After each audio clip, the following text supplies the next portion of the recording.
ñu dem ci Sénégal nee nañu daal dafa gagné ñaari place ci li nga xam ne nag mooy nattukaay yi ñuy nattee réew yi nga xam ne ñoo gën a tar ci wàllum corruption kuréel googu yi nag mi ngi tudd IPC nag mooy moom kuréelu maanaam ci àddina bi la nekk du loo xam ne Sénégal la nekk wala mais kuréel la goo xam ne chaque année dañuy def lii maanaam ci xayma nag Assane bu fekkoon ni Sénégal dafa nekk 5e wala 10e position ci wàllu corruption. wàcc na ba ci 8 déwén mën nañoo dem ba 6 demaat ba 2 demaat ba 3 dem ba nga xam ne Sénégal dafa kiling ci wàllu corruption waaye moom daal li ñu gis daal ci résultat yeeg mbir yi daal mooy Sénégal moom gagné na ñaari place ci wàllu corruption ci loolu nag moo ñuy may ñu dem déglu kàddu yi docteur Niang mi nga xam ne daal dafa mel ni li ñu waxoon dafa méngoog li xew. bu ma ne la politique yi sax même Pastef mi samay xarit lañu. mais dañ may laaj fii ambulance ma war a yóbbu fii ambulance mais damay gis ñu chantage ma. comment ça jël si facture bi dem jël xaalis bi jaar dugal ko feneen. waa Pastef ñooy def loolu. Sonko am na ko mu dàq récemment benn médecin boo xam ne. non pour te dire c'est quelque chose qui dafa sport national la. oui c'est maanaam le mal est profond facture juróomi dërëm a ngi nii. le mal est profond. il faut que ñu lekk ci ñetti dërëm yi nga dese ñaar dërëm.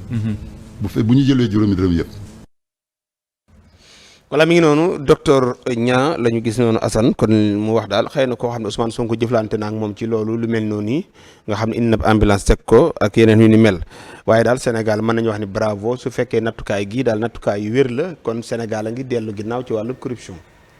si wàllum corruption international la wala nattuwaay international la wala Sénégal gii. képp non du Sénégal de. maanaam réew yu nattuwaay ci ay réew la yu bari. ñun fañ nekkoon ñi ngi wàcc ndànk si corruption. wàcc na ñaari point waaw.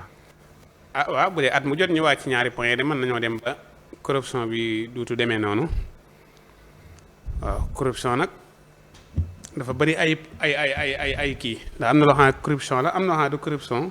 waaw man ndaxee ko corruption mooy tey ji nga ne ma boo ma joxee nangam de ma defal la nangam wala lii de boo joxee nangam ma bàyyi mu jàll wala boo ma joxelee nangam de ma jàllaleel la nangam loolu mooy corruption waaye nag. nit ki nga xamante ni moom kenn laaju ko dara moom moo dem korom moo joxe kooku moom loolu dara nekku ci waaw loolu kon nañ ko ràññale waaw ki nga xam ne moo laaj loolu mooy corruption mais ki joxe te kenn laaju ko kooku xolama sedd mu joxe kon looloo tax ñu wàcce ko lii loolu Assane li nga fi wax ni lan la mooy corruption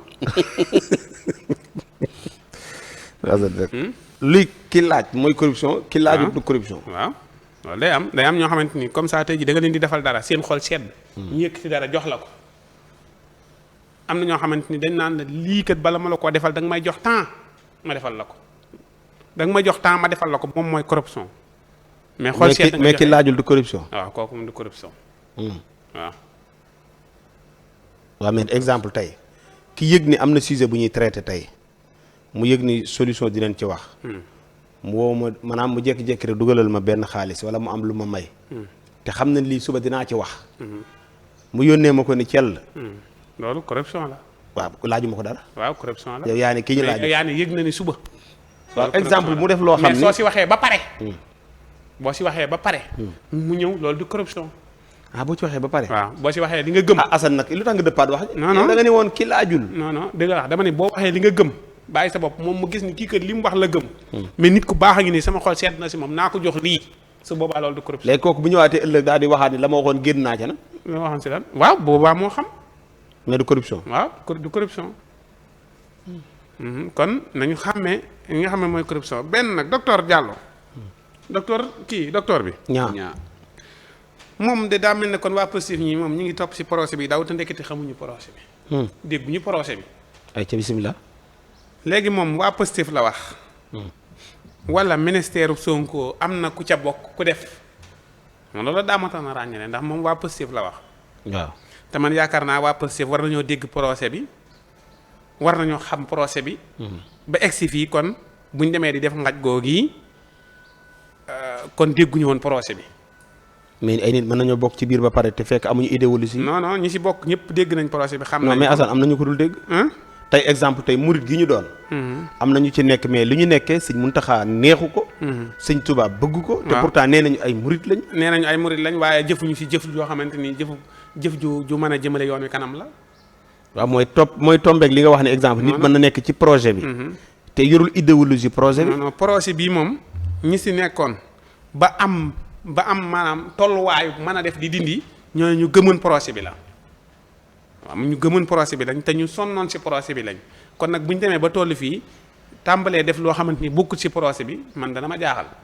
bu dee nag ni ministère Sonko xam nga Sonko maanaam kii bi mu ne bànqaas bi mu yore bëri na ñoo xamante ni APR lañ bokkoon wala bëri na ñoo xam ne fa la leen fekk.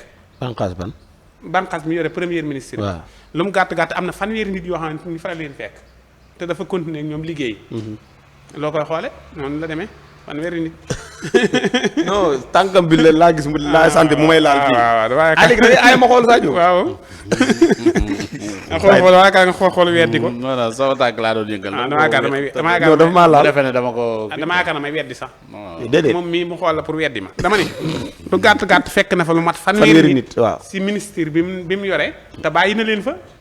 kooka nag bu fa kenn jógee ñëw si docteur bi def lu mu wër te def ñu dàq ko su boobaa du waa Pastef. waaw kon mën naa nekk njuumte ci wax ji. waaw mënoon nañ rek am na koo xamante ni bokk na ànd naag Ousmane Sonko ñëw na def nangam mais waa Pastef ji moom gëm maa ni man xam nañ bu baax procès bi ba duñ ci def yooyu daal. waaw gëm naa ko ndax ñoo xamante ni daanaka dañ daan cotiser di def yooyu suñ demee ba nga xamante ni am nañ signature dong pour loola jàll ñu si def ak ngaj loolu moom yaakaaruma ni ñoom la. d'accord joxe hélas yaakaaru ko daal.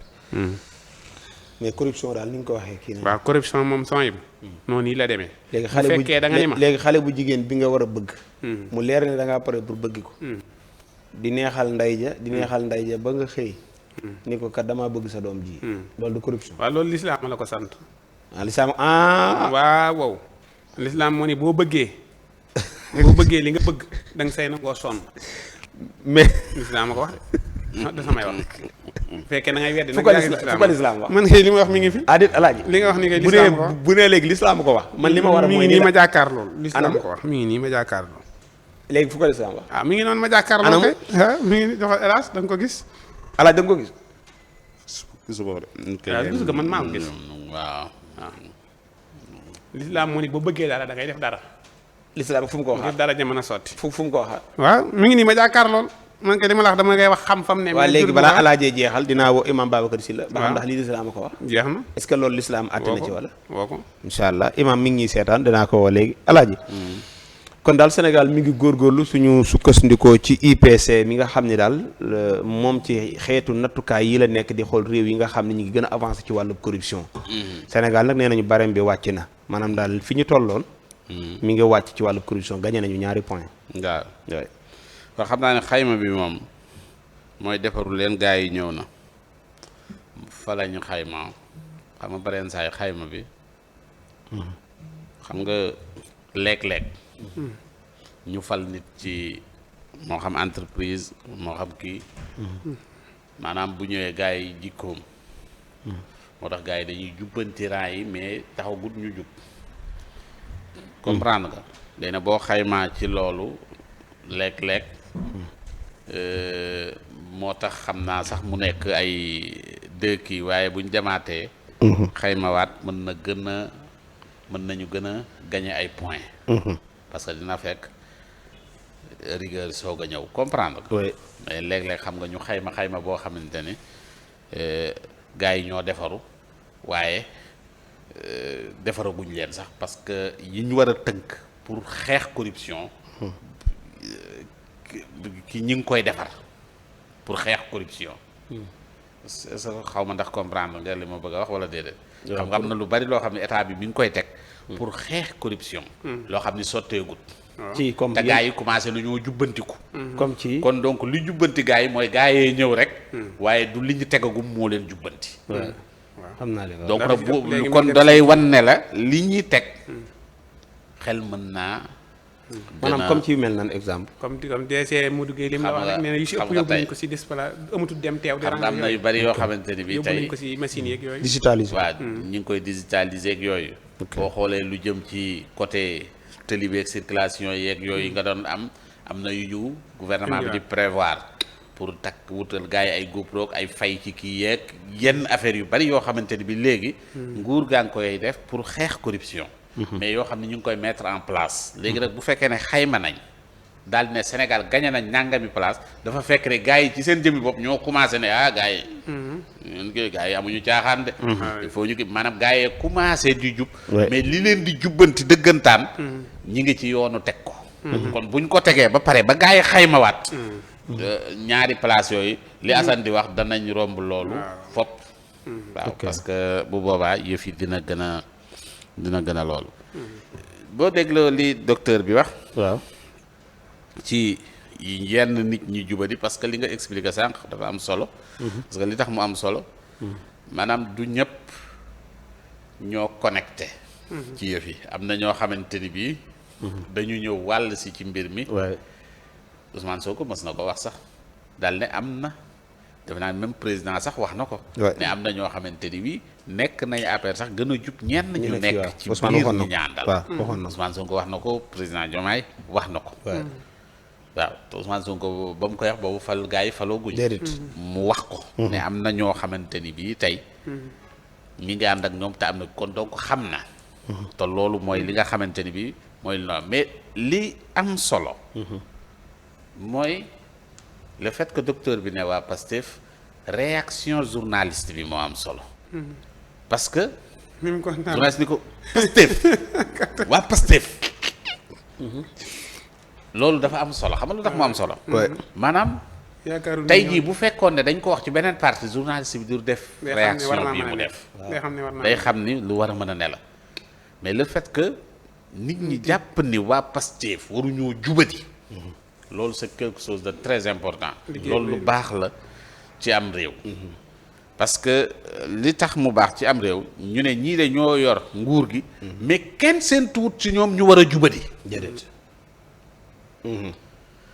donc leen dong moo leen wal muy jub maanaam kon képp koo xam ne yaa ngi taxaw di wuyoo parti Pastef li la war lenn rek la mooy ñeneen ñi xamee wuñ la leneen lu dul njub maanaam journaliste bi ci biir waxam nangu na ni moom parti bi parti bu jub lañ kon nu fa ñu jubadi war a mën a nekkee ci ni mu waxee boo ko dégloo waa Pastef tey jii bu fekkoonte ni dañ ko wax beneen parti boo tànnoon du am réaction bii nga xam ne wala mën na ci sax bañ a bàyyi xel mën na ko posé waat yeneen question mais ci njubadi googu waa Pastef loolu dafay nekk ci moom événement loolu mooy li nga xamante ni bii nag moom mooy li am solo. d'accord kon jàpp nga ni daal fii ak ñaari at Sénégal dina gën a dellu ginnaaw ci côté boobu. non dana gën a gagné ay place yu baax a baax parce que fi mu toll nii moom ma wax la leen son bu li nga xamante ni bi moom la état bi di teg moom am na yu bari yoo xamante ni bi xam nga tey ji lanceur d'alerte yeeg yooyu yëpp kii wagut xam nga guerre dafa yaatu. xam nga lu tax guerre yaatu. Assane mi ngi doon expliquer ci guerre. mais man mën naa bëgg a guerre Assane. boo xamante ni bi fii ak 6 mois laa ko war a guerre. waaye tey jii laay togg relation boo xam ni sama diggante ak Assane soxlaaguma ko. waaye am naa ay. mbir Assane loolu du ger. waaw non Assane du ko xam buy ñëw. maanaam mën naa ko ger sax. limti ba bari moom. maanaam mën naa ko ger. mën naa ko ger tu du yëg ni. maanaam dina ma defal affaire boo xam ne bii day defe ne teraanga gu may fay la rek delloo. te fekk ne maa ko dugal ci benn circuit boo xamante ni bii. lii war na ma ko defal ma ne Assane de soxla naa ko ci nàngam kii soxla naa ko ci nàngam mais période sàngam laa ko soxla. maanaam gis nga nit ñi bu ñuy planifier di xam.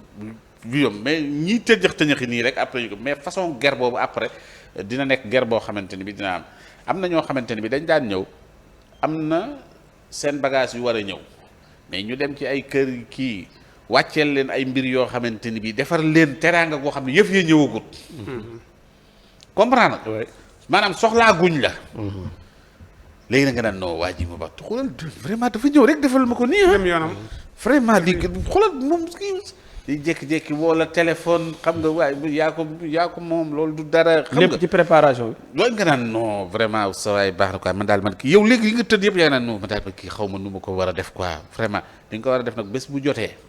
day jékki-jékki rek keneen a lay wax ca wet ga ne la waaye diw de moom affaire bakaasam yi moom kërëb moom sax du la ko wax directement de nga ne diw ak diw li ma ji. non diw il faut non kooku il faut ñu jàppale ko moom mën na la ko bañ a wax directement mais indirectement la ko keneen di souffler ci suuf fekk lépp moo la ko monteel yow léegi da ngay ñëw defal nga fekk ne ger na la bu yàgg xam na bu baax lim la def allah yëpp ay préparé na la 6 mois. waaw préparé na la 6 mois xam nga gars yi moom dañuy defe ne loo defal nit ki rek naa kii lu mu ci soxla fekk soxlaagu ko léegi ca kanam. léegi loolu tax jàppoon loolu teraanga la. loolu dafa ñëw teraanga parce que ki koy def dafa am lu mu joxañ ne lii laa bëgg donc teralu la. léegi nit ñi il faut que ñu comme xam nga tey jii gars yi rokki xam nga Sénégal ñun rokki mi roxoy kajoor day weesaloo maanaam li ma lay jox tey nga defal ma lii suba. wala li ma lay jox tey nga defal ma lii léegi jooni. mais koo ci dugal ci système mu 6 mois après avant. mu pëtax ñu ci bari dinañ daam. waaw ñu bari dinañ daam. même lii xew ci tali bi ñu baal ma des fois lii xew. ki yor oto bi wala ki yor saret bi. mooy pousser ger. ci ki mu jàkkaar lool. waaw maanaam da ngay def benn infraction ñu jàpp la. nga ñëw indaale dara Cheikh wax ma nu ñuy def. waaw. wax ma nu ñuy def. loolu léegi des fois ki yor oto da koy def. waaw léegi nag am na yeneen yoo xamante ni am na ay jamono ay transporteurs yoo xam ne bu ñu xëyee. dañ daan xool ñi taxaw ci kii beeg yëpp seeni oto kenn du leen laal. am na ñu ko daan defee maanaam ci kaw la ñuy dem. non pas ci kaw. am na ay jamono xaw ma ndax léegi pratique yooyu am na wala amatut waaye amoon na ay pratique yoo xamante ni bii tey gars yi daan ka def daan nañ ko def bu yàgg maanaam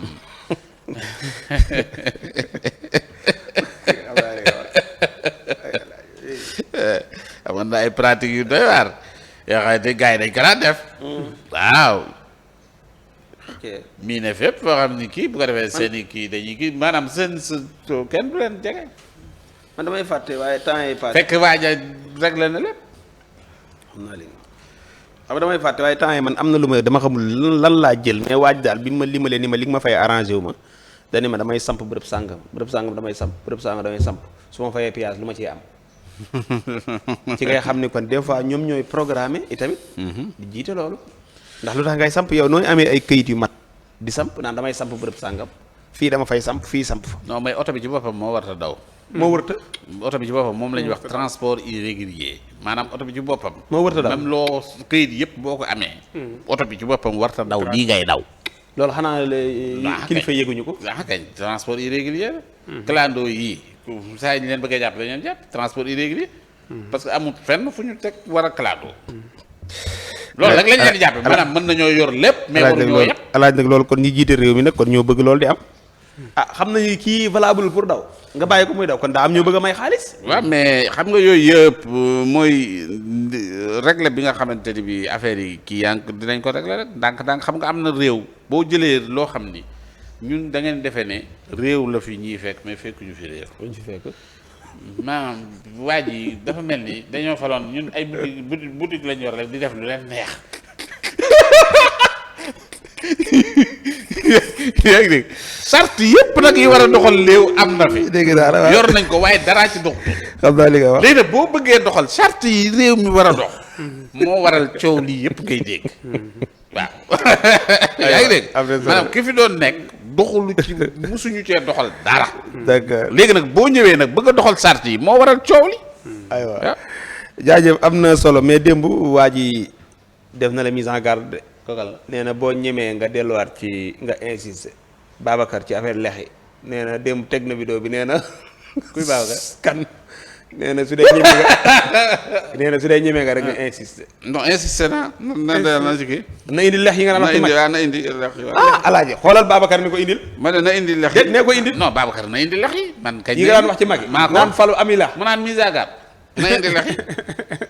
alaaji ñeme nga. waaye na indi. gënal ma ñeme. ay alaaji léegi kay moom laa défier.